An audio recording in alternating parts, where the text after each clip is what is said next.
Assalamu alaikum everyone, peace be upon you all. Thank you very much, ladies and gentlemen, for being here today, and Happy New Year to all and everyone. It's not the best of starts to the new year with to date more than 400 Palestinians killed, more than 3,500 injured, many of whom are children, women, elderly, people who have been basically besieged and cut off from the entire world for more than a year and a half now, left without any basic living amenities, only to end 2008 and start 2009 with this, what we see as a mass slaughter of the beleaguered strip and the beleaguered nation of the Gaza Strip. My name is Anas Altikriti. I'm the spokesman for the British Muslim Initiative, one of more than 30 organizations that have come together to organize this campaign that has been ongoing since the outbreak of hostilities and the Israeli assault on the Gaza Strip. Every single day since Sunday, we've had a protest in front of the Israeli embassy in Kensington, which many of you who have joined us will know that thousands have been there every single day, protesting against the atrocities and the mass slaughter of Palestinians. And today we'll end the week with a protest between 2 and 4 in front of the Egyptian embassy, demanding the Egyptian government to open the Rafah crossing in order to allow aid, food, medical stuff and the such to enter Gaza to assist with the humanitarian crisis that is prevalent at this moment of time. The kind of coalition that we've seen, the coming together of people from all strands of British society, has been overwhelming. And I think that the panel today, the top table, actually shows that. People from from across the worlds of faith, from across the worlds of politics, art, music, name it.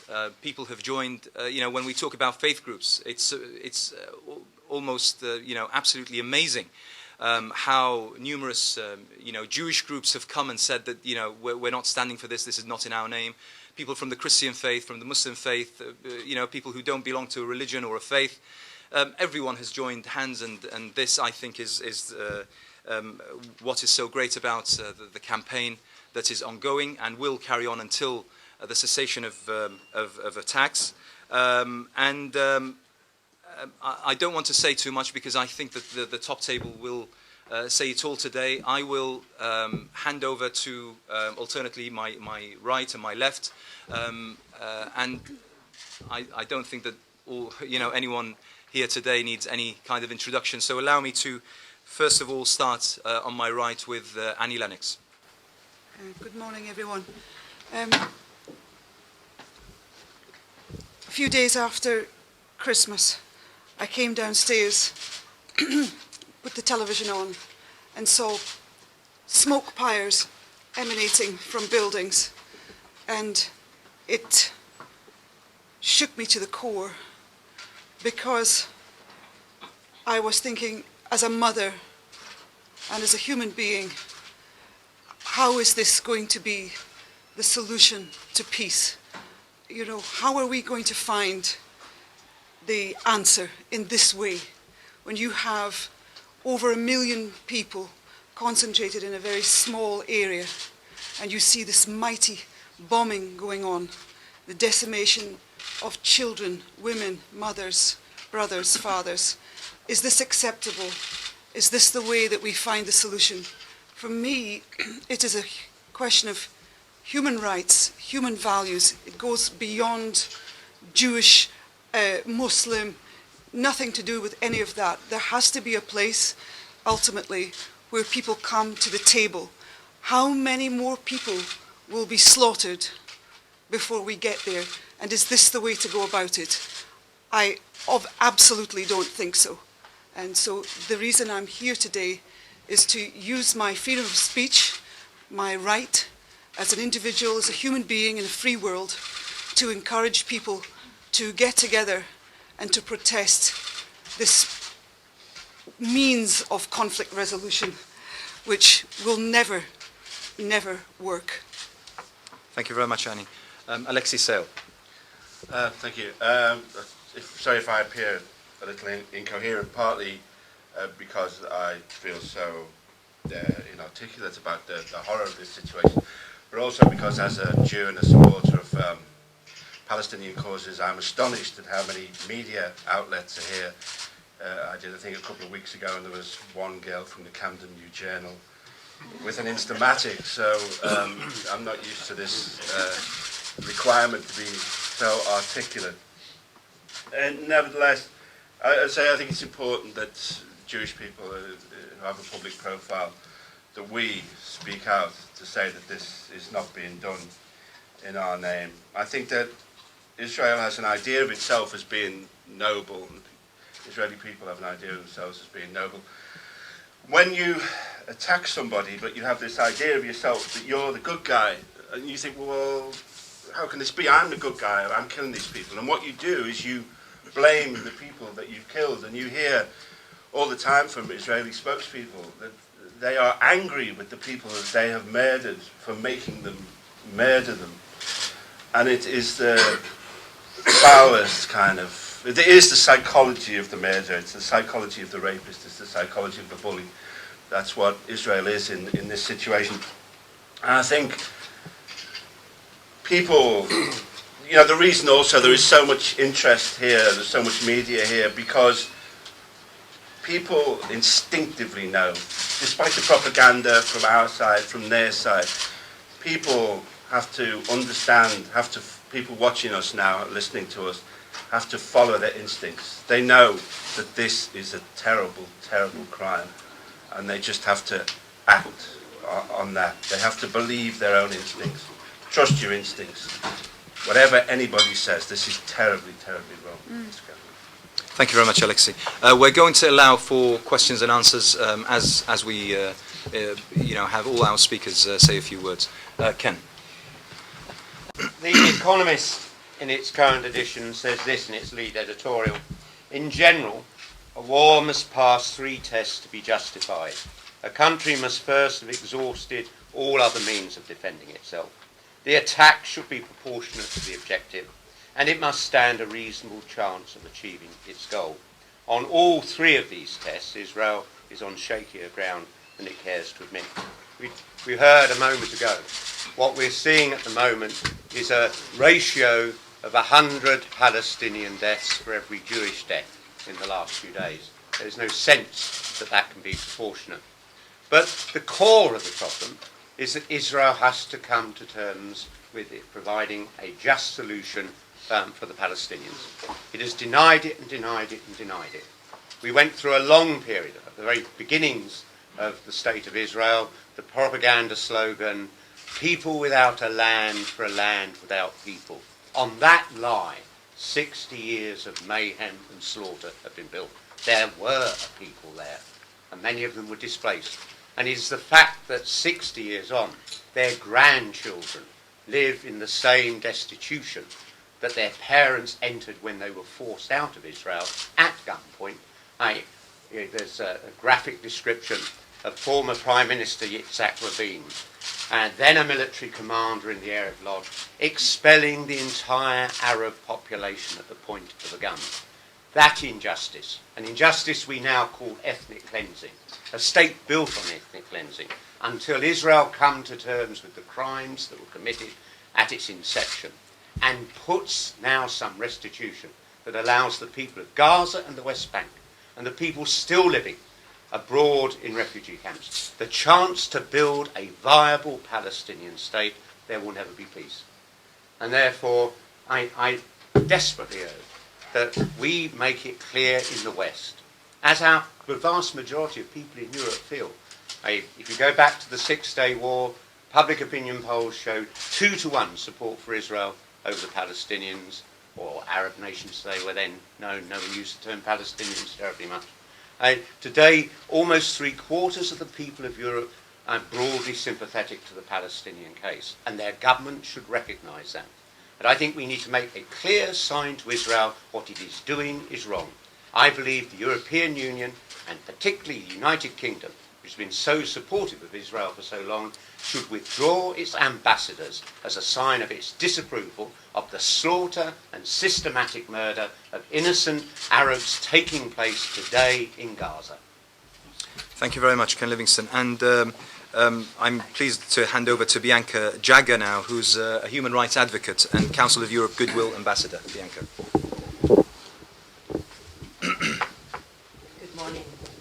And thank you for being here this morning. I would like to add my voice to the voices of thousands of people throughout the world who have been watching in horror, as I have, the images of innocent civilians being killed by the bombardment of the Israeli government. I also would like to condemn the attack of Hamas against Israeli innocent civilians. However, the international community must guarantee the immediate halt of the disproportionate, unlawful use of force by Israel against the Palestinian civilian population. We must make an investigation to know if war crimes are being committed. And I urge you all journalists to read the description of war crimes, because it takes politicians and leaders and journalists so long, so hesitant. They are so hesitant to use that word when it comes to the crimes that are committed by Israel. We have, and the international community has, a moral obligation to stop it. The EU presidency expressed great concern as the escalation of violence in the Gaza Strip and deplores the very large number of civilian victims. The European Union Foreign Policy Chief, Javier Solana, called for an immediate ceasefire and urged everybody to avert maximum restraint. King Abdullah has called on Israel to hold all operations in Gaza, but more, far more is needed to be able to prevent further killings of innocent civilians in the Gaza Strip. I would like to say, and would like to quote what Amnesty International said. Amnesty is urging Israel must grant the wounded access to hospitals in Israel and to Palestinian hospitals in East Jerusalem and the rest of the West Bank. The Egyptian authorities should also open Egyptian hospitals to house in need of medical care which is not available in Gaza, and must ensure that its borders guards do not resort to excessive use of force against these fleeing the bombings. The Hamas de facto administration must also ensure that its security forces and military do not, under any circumstances, hinder or prevent the passage of the wounded and other patients trying to leave Gaza. I would like to urge Prime Minister Brown to act decisively and use his good offices to prevent the disproportionate and unlawful use of force by Israel against innocent civilians in Gaza. I urge the international community to assure that all crossing points are reopened and delivery of humanitarian aid, food, medical supply, and fuel are resumed. Last year, we celebrated the 60th anniversary of the establishment of the State of Israel. I am a staunch supporter of the right of Israel to exist. However, we must remember that it has been 60 years since the Palestinians were driven out of their homes, and the time is long overdue for the Palestinian people to have a Palestinian state. If the international community is committed to achieving a peaceful settlement and a conflict resolution, the equation of a Palestinian state must be part of that settlement. I urge Israel to hold its disproportionate and unlawful use of force against innocent civilians in the Gaza Strip. They must avert from committing war crimes.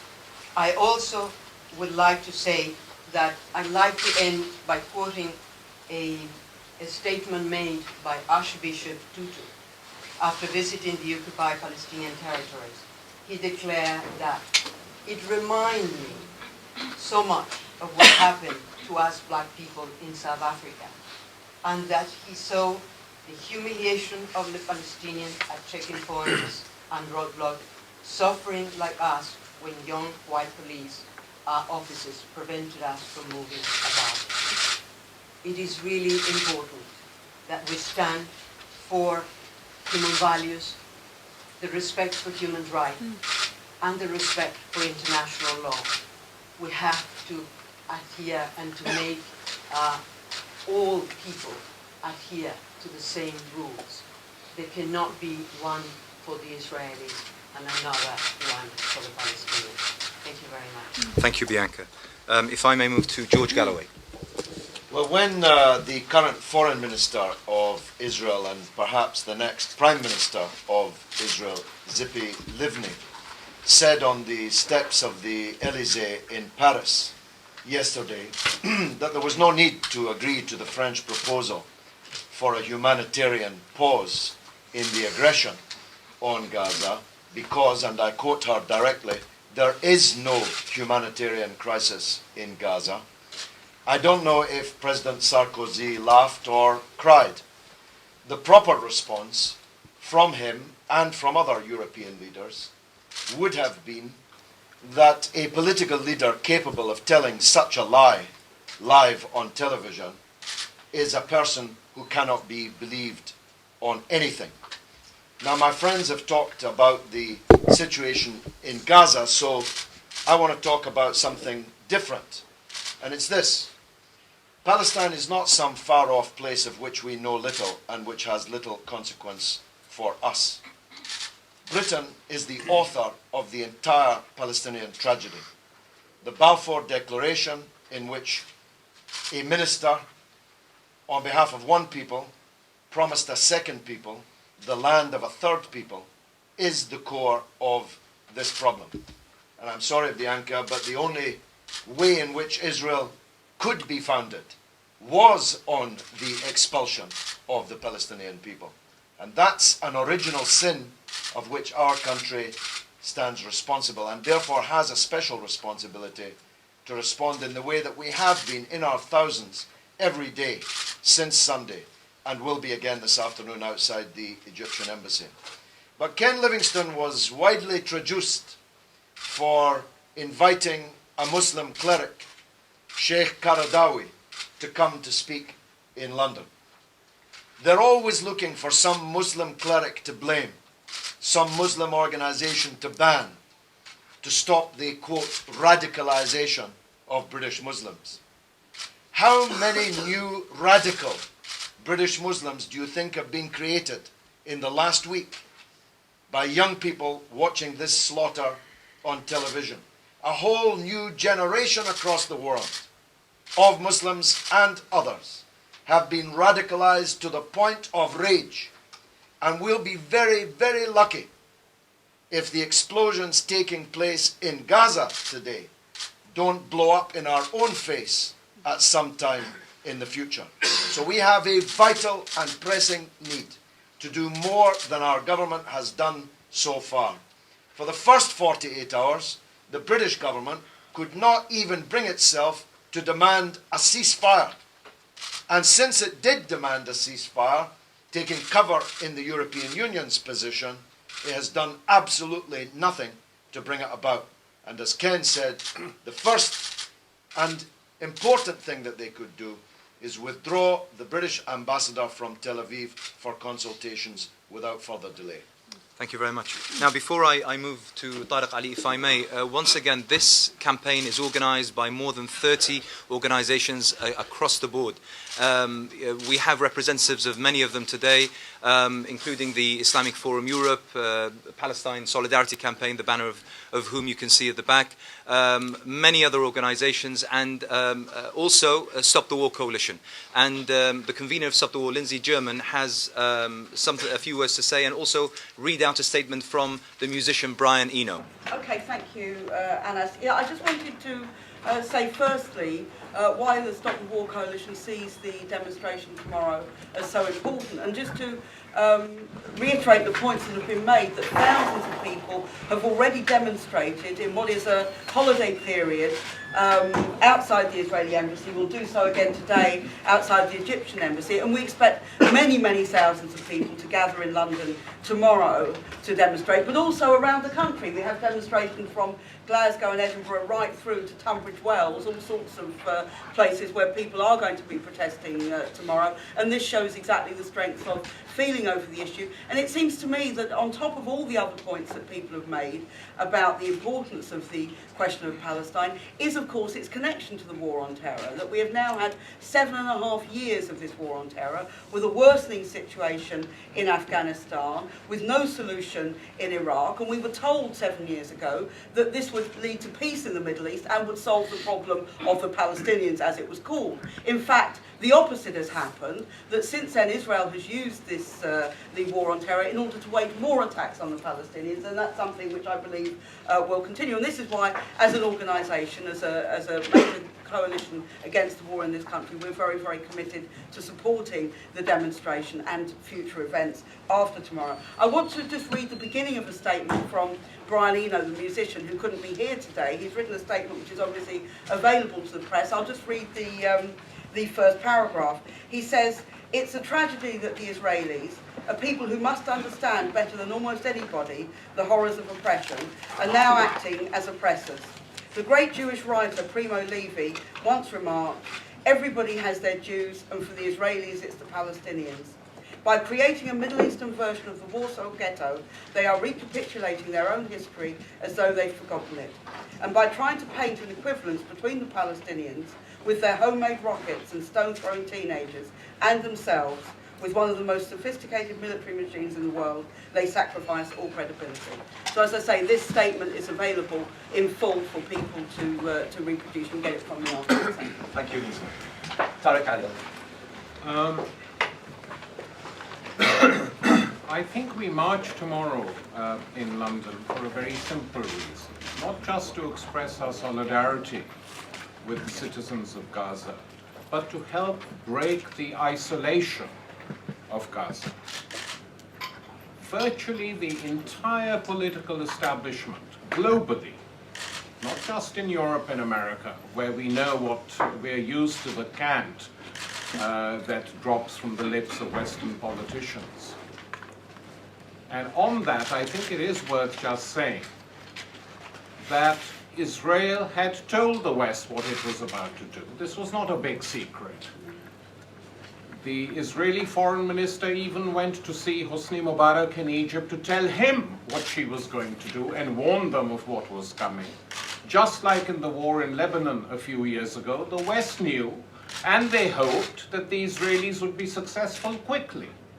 But as in Lebanon, so in Gaza, it is not easy to wipe out an entire resistance. And it was foolish of the West, backing Israel to the hilt as usual, to imagine that Hamas wouldn't respond. But it isn't simply a question of the West and Palestine. It is also a question of the total failure of the Arab regimes to come to the assistance of the Palestinians, to use the oil embargo, which they used intelligently in 1973, and to say to the West that unless you impose sanctions on Israel and get them off our backs, we're going to stop the flow of oil. That would concentrate minds in the West more than any guff about humanitarian crises. They don't care about that. If they cared about humanitarian crises, this would never have happened. And it is the collaborationist attitude of the Arab leaders in the region that has partially made it possible for this to happen, which is why it's symbolic and important symbolically that the Egyptian embassy is being targeted by demonstrators all over the world. That in Yemen, demonstrators occupied the Egyptian embassy because of its collaborationism and hoisted the Palestinian flag on top of it. And this is because people know what their leaders are doing. They know exactly what is going on. And the hope of the Israelis and their allies in the European Union to deny the Palestinians the democratic right to elect and choose their own government. We hear a lot about democracy. The entire Western bloc, European Union and American bloc, campaigned openly against Hamas, poured in money to its rivals, and when Hamas was elected, refused to elect the Hamas government unless it behaved in the way of those it had defeated. That lies at the origins of it. They did not want a Palestinian government which was going to resist and not accept what the West was wanting it to do. That lies at the bottom of it. That is why the European Union declared Hamas a terrorist organization. And I think the truth has to be told. The problem is not just Washington or Jerusalem, the problem is Brussels. Namby-pamby European governments going along with everything that the Israelis and the Americans do. They say they want a ceasefire, you impose a ceasefire. You threaten, you withdraw ambassadors, you threaten to impose sanctions if you're serious. But they're not serious, because essentially the Western liberal conscience is blind to Palestinian suffering. It does not care. That is the reality of the matter. The politicians, whatever party they belong to, mainstream political parties in Europe, are too nervous to speak up, most of them, on these questions. And that is why it is our duty as citizens, if nothing else, to come out in large numbers and to show the Palestinians of Gaza that they are not alone. Thank you very much, Tariq. Sarah to the front row chair of the Liberal Democrats. Thank you. I went to Gaza in April last year and the conditions were absolutely appalling. Al-Shifa Hospital that we've seen pictures of on the news in the last few days, struggling desperately to take the many casualties, was at breaking point even when I visited in April. But I don't think in criticising the Israeli actions there's anybody on this platform who's condoning Qassam rockets being fired at civilians in Israel. And when I myself was in Gaza in April, our own group, a group of all-party MPs, came under rocket fire as we tried to get out through the Reds. I do speak with some experience of this, and we then went on to meet people in Sderot and recognise the terror that they themselves feel. However, there's never been a terror organisation that's ever been bombed into submission in the history of this kind of tactic. So in addition to all of the moral arguments that everybody else on this platform has made, and which I myself feel very deeply, having been to Gaza and met people, we have to ask whether this is really counterproductive. How on earth is this ever going to bring about peace by shelling Gazan civilians with so much violence? Indeed, it's more likely to recruit more people to the extremist cause than ever to actually solve the problem that we're trying to solve. There's been some discussion about the role of the EU, and I actually think the EU has an important role to play, particularly now when the American administration is in transition. And I'm very disappointed that the EU didn't come out and strongly say that they would argue for a suspension of the current EU trade agreement, which is about to be upgraded and which will be voted on in the European Parliament in a matter of weeks. I think that would have been a very productive thing for the EU to do, to say quite clearly how they feel about Israel's disproportionate action. And I'm also very disappointed in the British government's response, which so far has stopped short of saying that it is disproportionate and has stopped short of clearly criticising Israel's action. And I think it's important that the British government does step up now and say very clearly what they believe on this, because we do have a very important role to play. And I would encourage people who feel strongly about this to come out and demonstrate tomorrow. The more people we have, the bigger the signal that we can send to the British government about what we want them to do on the international stage. Thank you very much, Sarah. Before I hand to Jeremy, if I may, we're also extremely pleased that alongside Stop the War coalition, we also have the largest Muslim umbrella organisation supporting and also amongst the leaders of this campaign, the Muslim Council of Britain. And I'd like to ask Dr. Dawood Abdullah, the Deputy Secretary General, to say a few words. Thank you very much, Anas. Thank you all for coming. I should say that, first of all, that MCB has been coordinating with all its affiliates, national affiliates, and supporting organizations from the beginning of the crisis. We do believe that it is not a humanitarian crisis only, but it is also a crisis of politics. We have seen precedents in the past, particularly in Gaza in 1956, when there was this tripartite attack on Egypt by Britain, by France and Israel, and the American President Eisenhower at the time gave an ultimatum to the Israelis that if they did not withdraw from Gaza, the aid and the patronage would end. And indeed they complied. So there is a precedent. It can be done again if there is the political will. This is our view. We have been invited today to a meeting in the Foreign Office for a briefing, the MCB and some of its affiliates. However, we met at an emergency meeting yesterday, and it was decided that we would decline the invitation for the time being until we can see the Foreign Secretary, because we believe that this issue, its magnitude and the dire crisis in the region at this time requires a meeting at the highest level. We do not think that it is fruitful to engage with lower junior officials in the FCO at this point. So we wrote a letter overnight to the Foreign Secretary to this effect, and calling upon him to meet with the Muslim community at his earliest opportunity. We will continue to support the campaigns, and we will be present tomorrow at the march. Thank you very much, Dr. Dawood. Jeremy. Thank you very much for attending today. Palestine is under occupation. Settlements on the West Bank are still increasing. The wall is still being built and indeed extending and denying basic living to millions of people throughout the whole region. Gaza, 1.5 million people, the most densely populated place on the face of the earth, unemployment at around 70 to 80%, short of food, short of water, short of medicines, short of energy. It is nothing more than an open prison. The skies are controlled by Israel, the frontiers are controlled by Israel, the sea is controlled by Israel.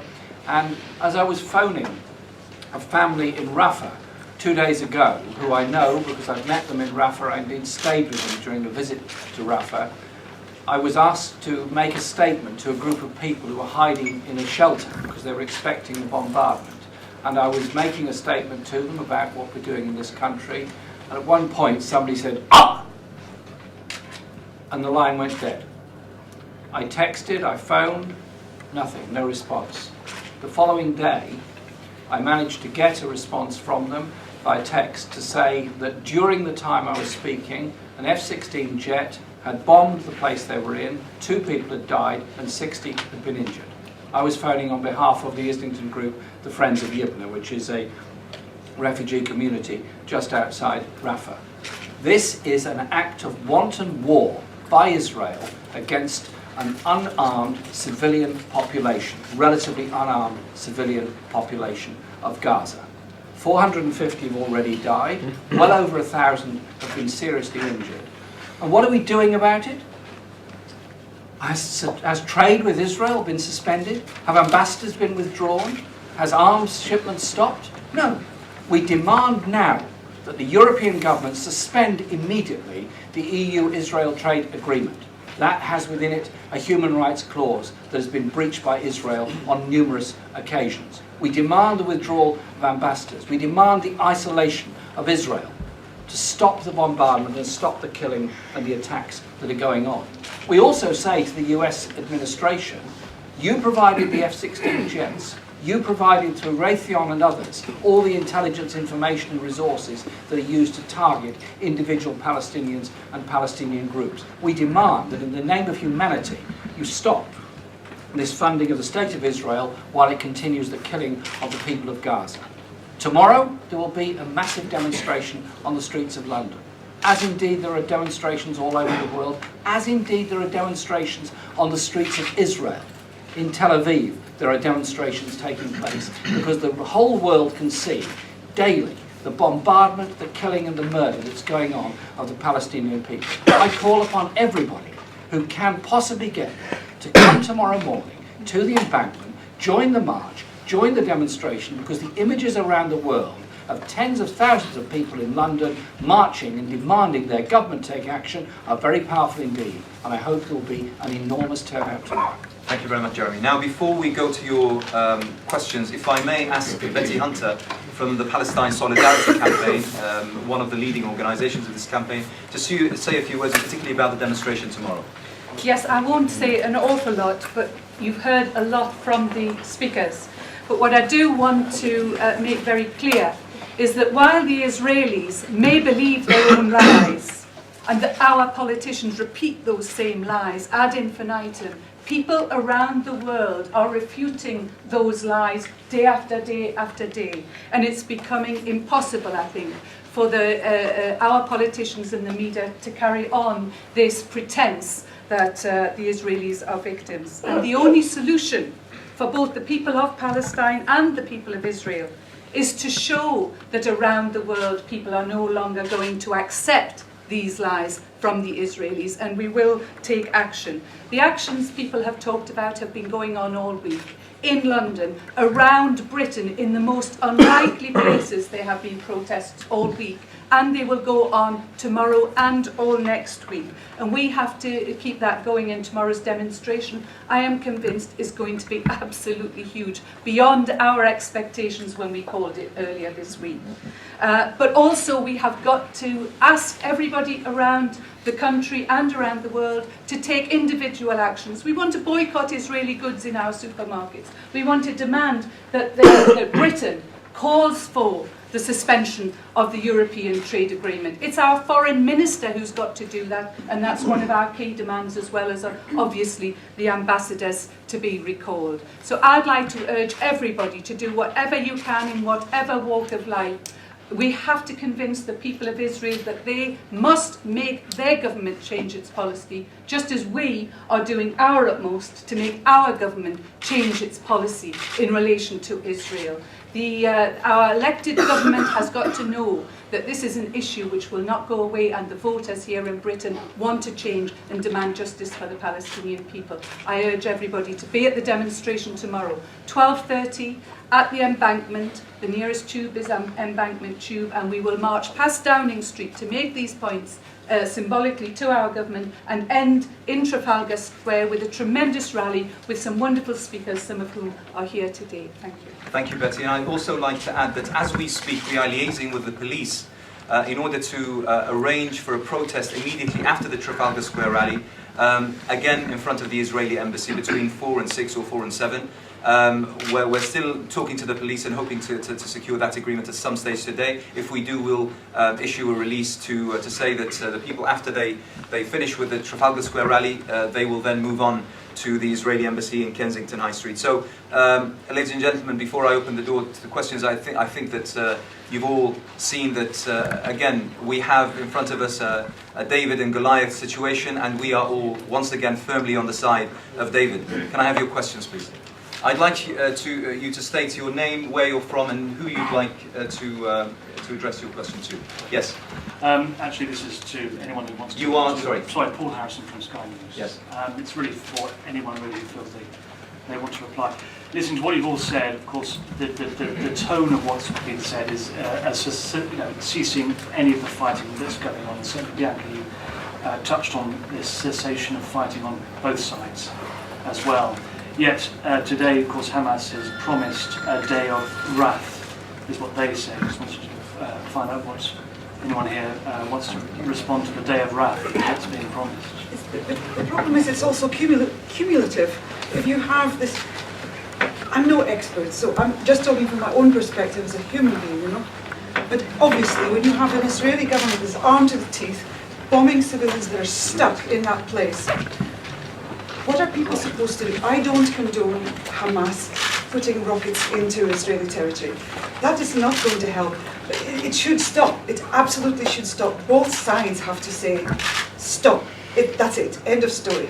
But what are people supposed to do when they are just being bombarded like that? It's understandable that there is some kind of reaction. But unfortunately, it doesn't help. The whole thing, from my perspective, has to be complete, absolute ceasefire, watertight. Sorry. What should a people do when it's under attack? That's the key question. Should it do nothing? Should it rely on the West? Should it rely on the Arab leaders? or should it rely on its own strength? That's the key question. And it is only when the Palestinians have relied on their own strength, like the Lebanese did, that there was any real movement. So when an oppressed nation, which has been under heavy attack now, it's not just this war, it's the sanctions, it's the sealing of the borders, it's refusal to supply the hospitals. You reduce a people to this. And you know, there are Israeli generals, former generals, who have said publicly that if we were reduced to the situation to which we have reduced the Palestinians, we would behave in exactly the same way. The Palestinians are learning from Israel. They are learning what needs to be done. And I, for one, am not going to denounce any Palestinian organization which decides to resist and fight back. You know, the scale, the boot of murder is on the Israeli foot. The resistance that the Palestinians can offer is at best minimal, marginal, given the scale of what is going on. So I am not prepared to equate the two sides. I will not make this equation. It's wrong to do so. You have to decide which side is in the wrong and which is in the right. And here, I think the overwhelming evidence is that the Israelis are in the wrong. And the more they carry on like this, the more there will be resistance of one sort or another. And we can all say, we can all condemn, and I do, the deaths of civilians. But just look at how many civilians are dying on which side. We can condemn all these deaths. But what is the reason why this is going on? It is because of the refusal of successive Israeli governments to offer any serious peace deal to the Palestinians. That is why this is going on. Yes, can I just come to George and then Bianca and then Sarah? Yep. Well, we'll all have different perspectives on this, and it's important that we don't endanger the unity of the coalition by pushing our different perspectives to the point of breaking.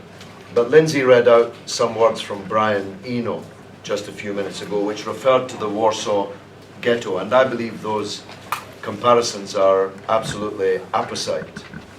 When the occupiers of Poland confined the Jewish population of the Warsaw Ghetto like rats, as subhumans, in a ghetto from which they could not escape, and then began to slowly murder them by starvation and illness and refusal to allow aid and so on, the Jews in the Warsaw Ghetto had a choice: to die quietly of starvation and typhus, or to rise up and die noisily, choosing, in the words of the Spanish Civil War leader La Pasionaria Dolores Eberuri, it's better to die on your feet than to live on your feet than to die on your knees. That was the choice in 1943 that the Jewish people trapped in the Warsaw Ghetto made. They used their own bodies as weapons, deciding that they would not go quietly into that good night. And I believe that's exactly what the people in Gaza are doing. And whilst I'm wary of comparisons between Palestine and the Holocaust, and I never make them, the Warsaw Ghetto and the situation in Gaza is an almost exact parallel. And that should be a resounding noise for Jewish people around the world. I'll take Sarah and then come back to Bianca if I may. Yes. Yeah, I mean, George just said we all have slightly different perspectives, and I think that's true. And I will say that I do, and I have done, and I shall again condemn violence on both sides. I said when I spoke earlier that my own group, when I came out of Gaza, came under rocket fire, and I did meet civilians in Sderot who have experienced that violence. And I don't think it is adequate simply to say that that this situation makes it acceptable. It is not acceptable. Violence towards civilians on either side is not acceptable. From a foreign policy perspective, surely any government should be looking to see how you can isolate those who believe that the only solution to this conflict is through violence. and that must be the policy. And the problem with the situation in Gaza at the moment is that you have, as others have already said, 1.5 million people trapped in poverty who have no job. You know, they're trapped in poverty and inactivity, and they're very hungry, many of them. There are inadequate medical facilities, and it feels hopeless. And that is an obvious recruiting ground for extremism and for terrorism. Now, if we're trying to solve that problem, surely we should be trying to isolate those who are purporting violence and making sure that others have that opportunity to rise up and to behave in a peaceful way and to negotiate a peaceful solution. And I think at the moment the way the international community is working is not supporting a peaceful solution. We are making that situation worse. Bianca. Yes. As you all know, I am a human rights advocate, and I have campaigned for the respect of human rights throughout the world. And I condemn violence on all sides against the civilian population. However, I like to be clear. I do not make an equation or the equivalent of the violence and of the attacks that have been made from the Palestinians, from Hamas against Israel, with the disproportionate and unlawful killing of innocent civilians that we are seeing in Israel. I have an obligation as a human rights advocate to always condemn violence against the civilian population on all circumstances. And I, of course, will condemn any harm that is done to the civilian population, whether it is in the Gaza Strip or in Israel. However, the international community needs and has the obligation to stop the killing of innocent civilians that is being carried out at the moment by Israel. Okay, thank you. Final word from Alexei before we go to another question. People talked about the unique responsibility of Britain in some ways for the situation, but I think we also, in Britain, if you're somebody of my age, have an experience of something similar that I've lived through several IRA bombing campaigns. And as far as I know, the British government never considered attacking Belfast with F-16s. What they did was that they realised that the people of Northern Ireland had civil rights, and they treated them with intelligence. They treated the situation with kindness. And both the governments of John Major and God knows, I never thought I'd find myself praising him, but Tony Blair, gradually, through negotiation and through intelligence and through understanding, brought peace to that country. And that is the only way to approach these things. A military solution never works. Thank you. Any other questions, please? Okay. Yes. Yes. Your name and organisation. Yeah, I'm Ziad Sawas, Islam Channel News. The demonstrations we've seen have been very encouraging and very positive. Yet we can't fail to accept the fact that both our administration here, our government, and the current US administration and the upcoming US administration have what they describe as an unbreakable partnership with Israel. You know, if you like, they're in bed with Israel. How do you bridge a gap between demonstrations, which we saw in Iraq, people marching in their thousands, yet nothing happened, and the same situation now? Do we continue to see the same thing repeated? What practical steps, other than simply removing the ambassador, can we actually take to see some change? Jeremy Corbyn. There is a huge feeling around the world that Israel is acting illegally, disproportionately, and in an inhumane way, and there is huge death toll as a result of it. There is revulsion around the world. Our demands are a number of things. One, that there is an immediate cessation of the whole bombing campaign. Secondly, there be no ground incursion into Gaza, which would be a nightmare. Israel might well occupy the whole of Gaza within a few hours with the size of its army, and then it would lose soldiers day after day after day after day from sniper attacks and all the rest of it. The people of Gaza would not tolerate it. So, there has to be action taken. One, withdraw the ambassadors. Two, immediately suspend the trade agreement with Israel. That cuts off the flow of finance into Israel which funds this war. Thirdly, suspend all arms shipments and supply of parts for the F-16 jets and other equipment that they're using, and demand the United States do exactly the same. Israel survives on the basis of massive aid from the United States, and we look to the peace groups in the United States to make those demands, both of Bush and of Obama, to come out and say what is happening in Gaza is appalling, the death rate is appalling, and the consequences of the continuation of this war are devastating for the whole peace of the whole region. Livingstone. Well, for a single parent, a mixed race child of a single parent family to climb their way up through the power structure of Chicago, overcome and defeat the Clinton machine, and win the American presidency, suggests there's someone there of a remarkable degree of ability. And we will judge him by what he does when he takes office. Before he ran for president, he took a fairly consistent, sympathetic line to Palestine. He will be in office and we'll wait to see what he does. Someone of that intelligence must recognise continuing knee-jerk, unconditional support for whatever Israeli governments do has given us 60 years of war and conflict. Since the occupation of Gaza and the West Bank 40 years ago has resolved nothing whatsoever. And it may very well be he takes the sort of line that slightly was there under Kissinger and Nixon of threatening to hold back military supplies for Israel during a former conflict, or Edward Heath's government that refused to allow supplies to go. In exactly the same way that South Africa started to collapse the moment Western financial sanctions were agreed by the American administration, so Obama has the ability to bring this vicious conflict to an end, but he has to tell Israel the truth. He has to force Israel to make major concessions. So I don't write off the prospect of it. I've always lived in hope. My staff always told me I was an optimist. I was often disappointed, but we'll judge Obama by what he does rather than 3 weeks before endlessly speculate about what he might do.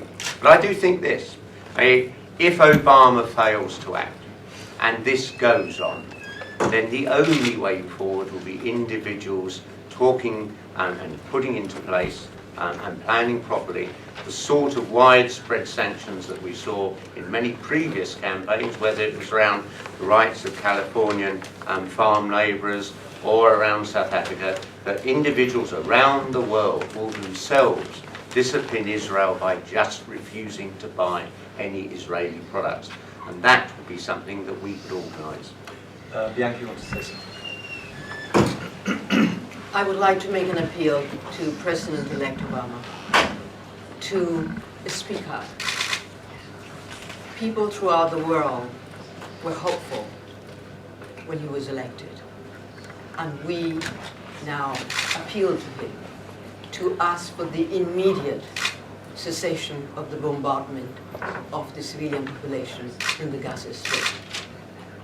He has to come forward and have the courage to stand for human values and for respect for international law that is being violated by the disproportionate use of force by Israel against the people in the Gaza Strip.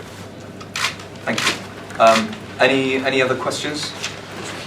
Okay, we have now many of you who put down your names for interviews with some of the speakers. Before we call this to an end, I'd like to thank everyone who has turned up today. Tomorrow we're meeting at 12:30 at Embankment. We're marching towards Trafalgar Square via Parliament Square and Whitehall, and then after that we will confirm, hopefully by the end of today, that there will be another protest in front of the Israeli embassy later after the Trafalgar rally. Thank you very much for turning up, and God bless.